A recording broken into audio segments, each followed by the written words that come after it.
Hi everyone, how are you doing? Welcome back to the 40 Music School 1 week song challenge.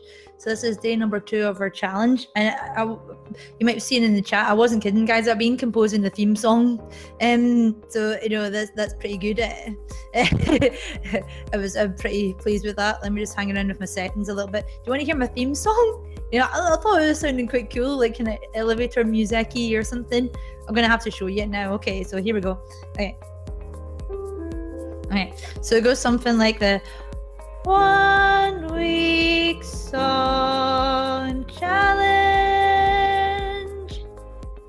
Did you like it? I was quite pleased with myself because I was just sitting around waiting, you know, to get started. I thought, hey, that sounded not too bad, you know, like bing, bang, bing, bong or something. You would hear an announcement in an airport or something like that.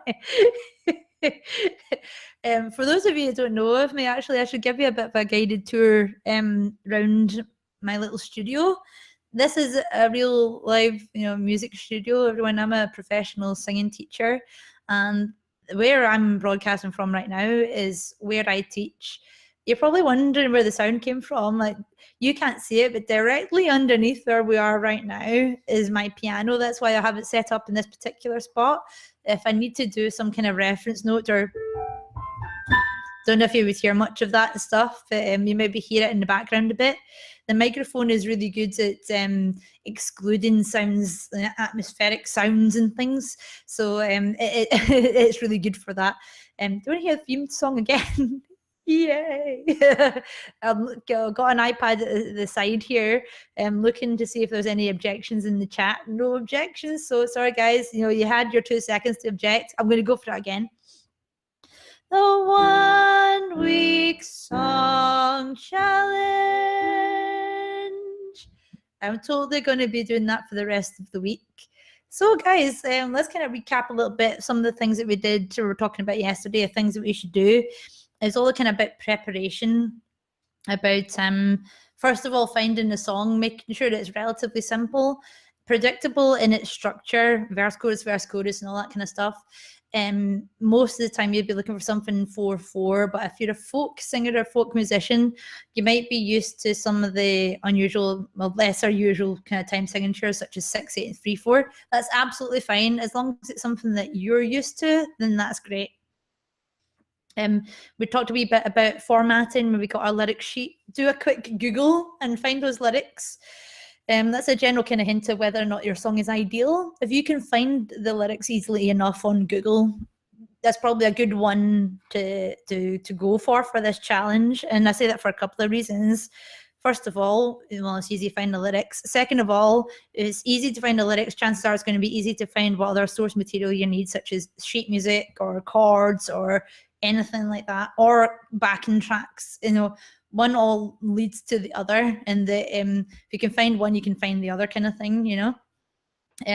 So we talked about the formatting being very clear. I've still got my little jotter here. This is my method for memorizing Burn. Let me just show you guys. Remember my little notebook for Burn. So we've got very clear handwriting. Well, maybe I should correct that. It's very clear for me. My handwriting is absolutely terrible, so I really took my time to make this as clear as possible. There's still some kind of funky wee mistakes here and there, but it's very clear, very readable. We've got the double spacing between, you know, the gaps in between the lines and stuff. That will kind of go into the reason for those spaces later on. Clear format. If you're putting it into a Word document or something, then you'd be wanting to use an Open Sans font. I'm trying to think of my ones that I like. There's ones called, well, there's one actually called Open Sans. Montserrat. There's one called, is it Lato or Lato? I'm not sure how to pronounce it. If you're a Canva user, I was using that today and I remember the name of the font is called Glacial Indifference, which maybe sounds like it'll look like some kind of weird apathetic stroppy teenager kind of font, or it'd be a big scroller or something, but it's actually incredibly clear and simple font, so brilliant for when you're making things. So let me just kind of go through this, guys. I'll be going through it quite succinctly, and that's not to say that I don't love chatting with you guys, but I do absolutely love it. But I always think that I don't don't really see the need to hang around longer than necessary, if you see what I mean. Just get the points out there so you've got more time to go and do them. Once you've got your action steps and we're specific about them, then you've got more time in your evening. So you should be prepared with your lyric sheet with clear font. You've kind of got that ready and everything. So now we're trying to think about how we utilize our song sheet, and that we're using that with the backing track that you found as well. Chances are, guys, that if you found it difficult to find the lyrics or to find the chords or to find the sheet music or the backing track, there's still time. You might have to change the song that you've chosen, because if you can't find any of the resources, the challenge is going to be a bit too insurmountable for you. It's going to be too challenging. Think of a song that's a bit more well-known and easier to find the resources for it. Okay, so now action steps for Tuesday using a song sheet that we've put together. So the first thing what I like to do is to kind of go through the process of memorizing, and that is to speak first. And I say that because time and time again when I'm teaching, I see people overwhelming themselves with too many things to do. Just so say for instance, if people want to learn a song, and it could be somebody that has been learning for a long time, or maybe they're coming to it as a relatively new kind of person to singing. But I can relate to this, and that as I mentioned to people earlier on today, I have this mix of being impatient but also a perfectionist. So quickly I want to be like click on my fingers, and then I want to be perfect, and then I'm like, oh, I feel hard done by that. Why am I not perfect yet or something? I don't want people to fall into this trap. And what people do when I see it a lot when people want to learn a song, they give themselves too much to do. And I think it's this drive for perfectionism, like straight away, instant gratification, you see, that they'll give themselves the melody and the kind of rhythm and all the words to learn all at once, like just learn a bit of the song all together. But even if you're doing it in sections, you've still got that melody for that section and the rhythm and the words all to learn at the same time. It's too much. I always think about like my approach when I'm learning something and when I'm memorizing something is to build it up in layers. So you start with the words first, and then you maybe start looking at the melody. Then you start looking at the kind of different parts of it to make your song become more alive, you see. But speaking first of all will make a big difference. Taking that time, don't rush straight into learning the song with the melody. Don't start just singing the song straight away. You've maybe listened to it a couple times, recordings, and then you've found yourself a backing track. But before we actually use a backing track, I'd like you to get to your little notepad of lyrics and just kind of go through them. So say, for instance, what I'd like you to do, practice speaking the words very slowly, then working on the difficult passages that have a lot of words. So one of the bits that I've been kind of looking at is, say, for instance, on here, the first two words there, a passage. Do you know what Angelica said when we saw your first letter arrive? And I'm already making mistakes just now. And that's because I know later on in one of the other verses, the words change slightly. So you may get like caught out a little bit like that when you're practicing learning the words, especially if it's subtle changes, like one or two words have changed and the rest of it's very similar. So in one verse, do you know what Angelica said when we saw your first letter arrive? And then the next time in the second verse I'm talking about, you go, do you know what Angelica said when she saw your first letter arrive or something? Or I can't remember. I'm still in the process of memorizing it. So that is an example of it. Find the bits where, even though you're doing it quite slowly, there's bits where it'll have a lot of words that you have to cram in all of a sudden, and find those bits and practice them really slowly. Sometimes you'll have parts in the song that are kind of like tongue twisters, The last word here, I've kind of found that quite tricky. Your sentences left me defenseless. It's a lot of it just took me a bit of time to just wrap my tongue around that. So let's see if I can just kind of do the next little bit here. You can see a little bit here. She said, be careful with that one, love. He will do what it takes to survive. You and your words flooded my senses. Your sentences left me defenseless. It's all these S kind of sounds. I have a bit of a, as you probably noticed, got a very slight kind of lisp sometimes with S's and things. So that's my little problem area. I have to do that really, really slowly, just slowly, slow it right down. So later on today, after the webinar, I'll have my little page in front of me going, your sentences left me defenseless. And it's almost like your brain and your tongue are separate in a way, guys. You're trying to kind of build up a muscle memory for your tongue. And I remember this when it was maybe about a year and a bit ago. I was trying to learn some Italian, and I was doing Skype lessons with my Italian tutor. And she said, sometimes I know that it's frustrating when you're trying to practice pronunciation of particular kind of words and stuff. And she said, try not to get frustrated or kind of take it to heart or take it personally or anything.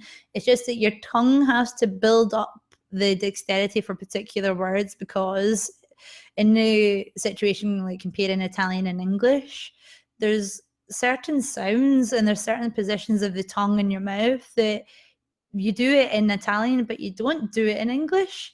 And it's just your face getting used to it more than anything. It's not that you can't learn it or anything like that. It's just because it's so unfamiliar to the physical parts of your body. So that's why I advise, like, I think of that for singing as well. That if you've got an awful lot of words and you have to spit them out and cramming it all into one particular phrase, and you have to put it all in one breath and stuff, slow it right down. And it's just that your tongue needs to build up the dexterity for that particular phrase. There'll be, and it's an individual thing. Like one sentence that I'll be struggling with, the next person will find it easy and they'll be struggling with a different part of the song. So it's being a bit more self-aware, guys, about what bits do you find are a struggle for you. And if you think that they're a bit of a struggle, slow. I knocked my pop sheet with enthusiasm there. Slowly, very, very slowly. You can't go too slow. This is the kind of general thing for this, okay? So that's kind of tip one. Speak first. Find these bits where you think a lot of words are happening all of a sudden. And this is the thing to remember, guys, as well, is that it's not that you're being a dumb ass or anything like that. Your tongue needs to get used to getting around the words. That's all it is. It's your tongue needing to work rather than your brain, Just like if you're playing an instrument, if there's a piano or a guitar and you train your fingers to go into positions and stuff, your tongue is a muscle. Part of good kind of singing training is that you build up this dexterity of your tongue for good mouth positions when you sing. But that also includes the pronunciation of words. And let's face it, guys, there might be some words that, you know of them, but you don't say them very often. There was things about something at palaces and cathedrals, and there was an unusual word. I can't remember what it was in the song. I'll need to try and remember it. But things that you know the word and know what they mean, but they're not very common. And that kind of leads very nicely into my second point. Point number 2. Woohoo! Okay. And that's to be very careful that you know all of the things that you're singing. And that may seem like a kind of kind of obvious point, but let me just tell you a little story. If you're one of my pupils, you might have heard this little story already, but it's maybe a few years ago now, and I was teaching a young lady, and I can't remember what song it was, but there was a part, one of the parts of the lyrics mentioned kryptonite, but she said it in an unusual way. It's got a comment from Mike. You should add a drum beat, lol.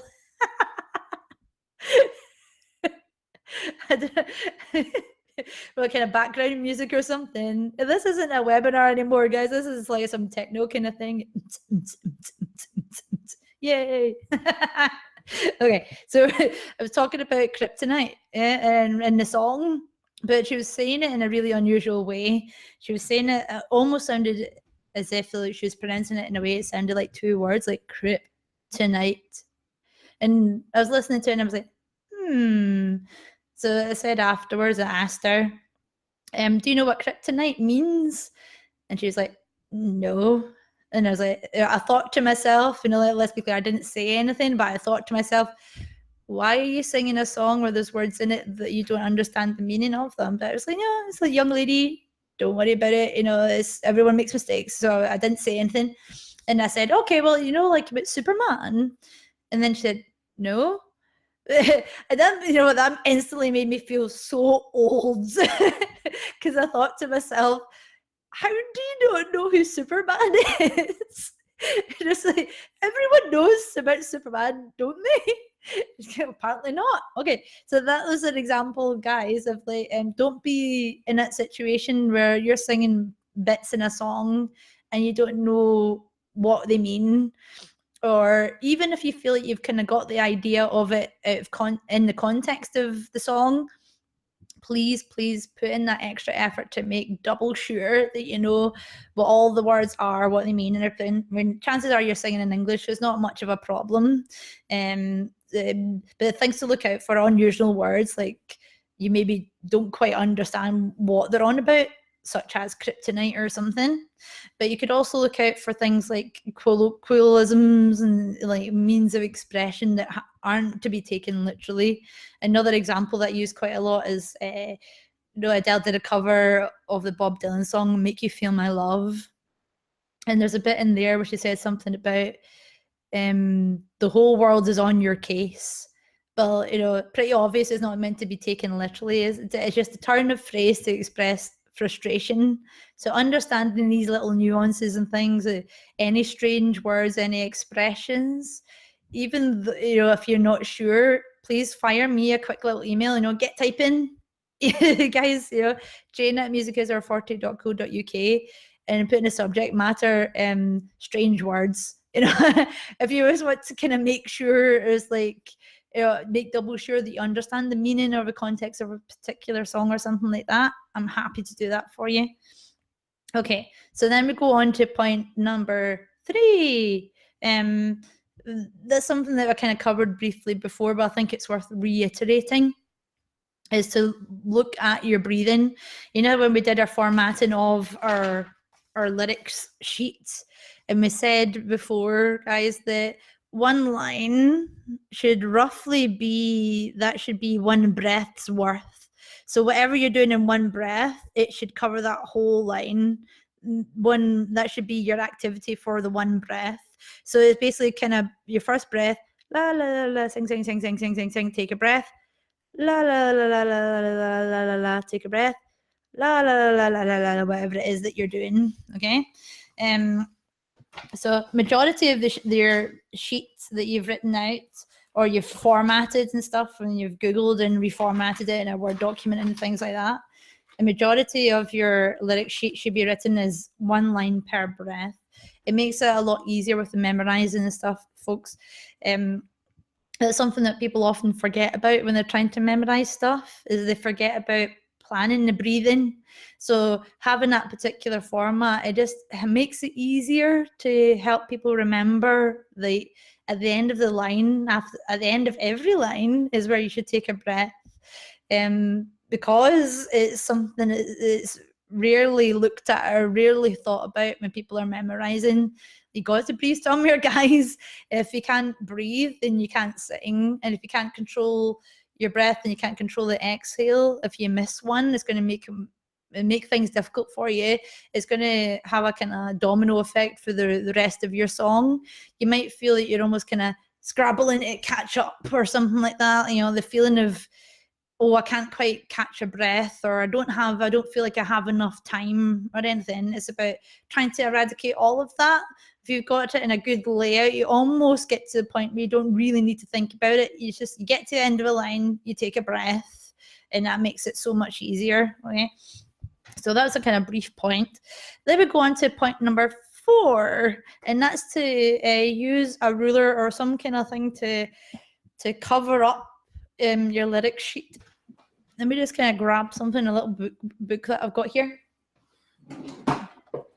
You can tell this is a real music studio, guys. For the people that haven't been here, it is absolutely real because, well, we've got the piano underneath here. Yay! But we've also got things that typical kind of music studio would have, such as the, cups of pens and pencils for editing things. And, the stacks of the paper cups where I've had coffee from all day. There's always an abundance of pencils here so we can edit the sheet music and things like that. And, the compulsory kind of sticky tape roller and things and the motivational posters. So anyway, we've got some ruler, and what I'm going to use is kind of my little keyboardy thing here. Let's go back to our bit where we're kind of using a ruler. So we're going to start looking at the first line of our song and cover up the second line. Probably did this at uni or at school, guys, when you're trying to memorize something. But you know what? The old the techniques sometimes work. So you got the first line there, cover up the rest of it, or the second line, or whatever. Try and guess the second line. So what have I got here? So in Burn, I saved the letter you wrote me. Something like, from the moment I saw them. Was it something like that?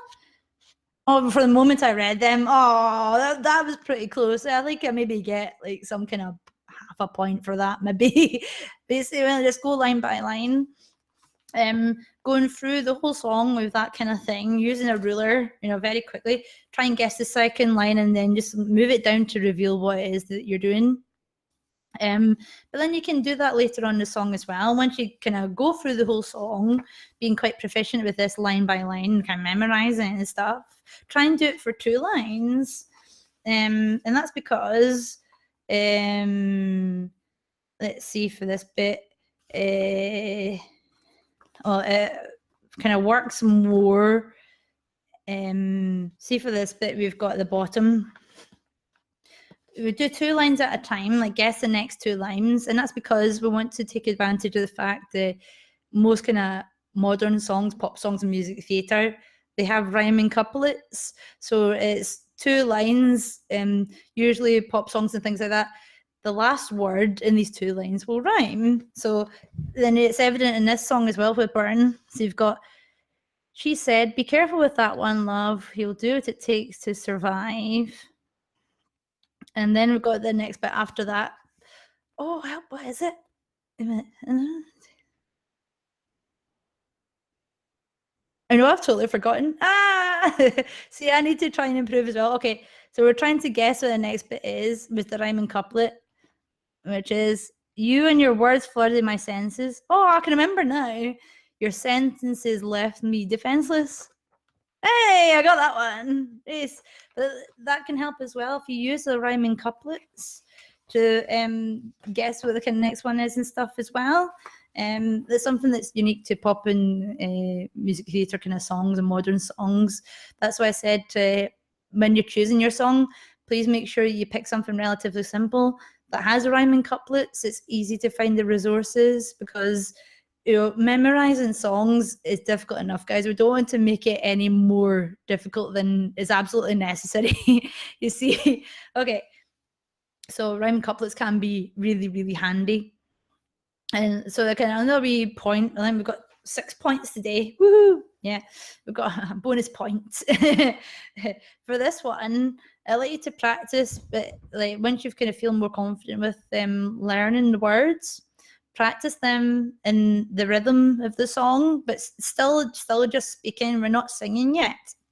I was saying before the very start of the webinar that we keep the words and the melody separate for just now, and we learn them separately until we kind of feel confident in both, and then we try and put the 2 together. So practicing it in the rhythm of it still like starting, and once you think you've got the words memorized pretty good, try and speak them in the rhythm of the song, but don't do it at the exact tempo of the song just yet if you don't feel completely confident yet. Do it kind of still quite slowly. So I can remember the rhythm just about for this kind of song. I'm just going to kind of show it to you and see if I can have a wee look as well. Let's see now. Got my little notebook here. Okay. Still doing it really slowly, but you get the idea of the feel of what I'm on about. I saved every letter you wrote me. From the moment I read them, I knew you were mine. You said you were mine. I thought you were mine. Do you know what Angelica said when we saw your first letter arrive? She said, "Be careful with that one, love. He will do what it takes to survive." You and your words flooded my senses. Your sentences left me defenseless. So still doing it like really deadpan, just speaking the words. But even then, just doing that kind of run through there a little bit, even for that like quick practice that I did there, I'm already feeling it. My tongue's getting the hang of it. It's like, this is my tongue moving the side of my mouth. It's getting there, like with knowing how to navigate all the different words that we're doing in that song, you know. But the key for this one is like there's no such thing as practicing too slowly. take it really, really steady, really slowly, and slowly build up the speed. I should kind of give you an insight to how I work or how my brain works, everyone, as a kind of other little last point.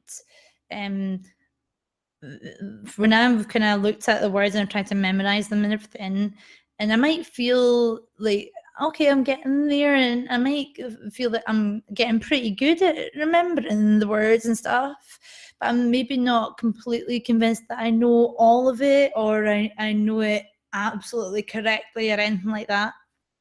So before I start incorporating the melody into memorizing the song, one kind of last thing that I'll do every now and again, this is one of these things that you would do when you've got spare time, you know, say like commuting to work or waiting on the bus or doing the dishes, or, you know, you're watching your favorite TV program and there's an ad break, you know, there's, is it just me? There's like a lot more ads now, you know, it's a good 5 minutes of ads or something, you know, each time. But sometimes you can cram that into those little bits of time. And what I do when I try to feel like to reassure me that I know the words really well, I say all the words absolutely deadpan, really quick, no rhythm at all. So say for instance, I'll try and do it before the Adele song that I was mentioned earlier on. It'll sound ridiculous. I'll just give you some warning just now. But this is just how I work, and it's a way that helps me feel reassured that I definitely know them. When the rain is blowing in your face and the whole world is on your case, I could offer you a warm embrace to make you feel my love. When the evening shadows and the stars appear and there's no one else to dry your tears, I can hold you for a million years to make you feel my love. I know you haven't made your mind up yet, but I can never do you wrong. I've known it from the moment that we met. No one in this world, no place in this world where you belong, something like that. You see, it's just this drawl. Blah, blah, blah, blah, blah. It's almost like I'm just sending information out there. Like I feel like I'm some kind of which got Morse code. You know? But sometimes if I can do it fast, like a drawl like that, I instantly feel better that I definitely know them. It's almost like I've got to the point where I'm not really even thinking about it that much anymore. It's kind of become automatic. That's what the feeling that helps me to feel like I know I've memorized something well, that I have memorized it. You can get to the point where you feel it's almost just spilling out of you through sheer habit, and that your tongue has kind of found its way around these difficult parts. So to sum up really quickly for today, guys, it's all about utilizing your song sheet. So we speak first, practice speaking the words very, very slowly, working on difficult passages that have a lot of words, like that line that I was finding quite difficult. Your sentences left me defenseless. I still can't. I'm still struggling with that. I'm learning a song with you guys, so I know which bits that I need to work on. So when you look at your song, have a little look at what ones that you need to work on, and maybe circle or underline those bits that you think, I need to work on this, I need to slow it down. Number 2, check your expressions. Don't be with one of these numpties that is singing a word like kryptonite or something and you don't know what it means. Double check with somebody. Even if you might feel a bit silly for asking, it's always better to double check and feel reassured that you've got it right.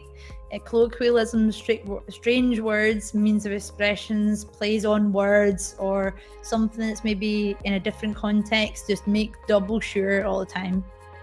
So tip number 3 is to look at the breathing, to make sure that when you got your lyric sheet and you formatted it, it should be basically one breath per line, but just kind of make double sure that you've got that, and that we're getting to the point where we don't have to worry about the breathing because the format of it makes it easy to remember. So the next thing is to remember, get our ruler out, or do what I do in this, like the front hardcover of a little book or notebook or something. Start guessing the lines. We're still just speaking them, so we cover up the first line and just see if you can guess what the second line is and make your way down and stuff. And in the same way, you might want to be like, say, the start of the song. Once you've done that for a little while, try and do it with the rhyming couplets. So you've got the first 2 lines there. See if you can guess the next 2. That'll take up a bit of your time, but it's really good for helping to remember the layout of the kind of things as well. The other thing was to practice in the rhythm of the song, still keeping it really, really slow, guys. So this isn't a point where you would start playing with a backing track or anything like that. Backing track kind of becomes incorporated into our learning a bit later on. So we're still doing it deadpan without any accompaniment or anything. We're still going to do the words really, really slowly, but in the rhythm as they were in the song. It's like the tempo has slowed right down. So that when you get to that point, you should have the words memorized quite well anyway, and then you can try and incorporate the rhythm a little bit more. So my final point as well was that I feel that I'm memorized something really well when I can just drawl it out. You need to kind of know what the rhythm is, but then if I want to practice how is my memorization of this song, I will just sit there and go blah, blah, blah, blah, blah, blah, blah. That's just how I work, and I hope that it works for you. So that's for you for tonight, guys. Meet you same time tomorrow. Have a good evening. See you later. Bye-bye.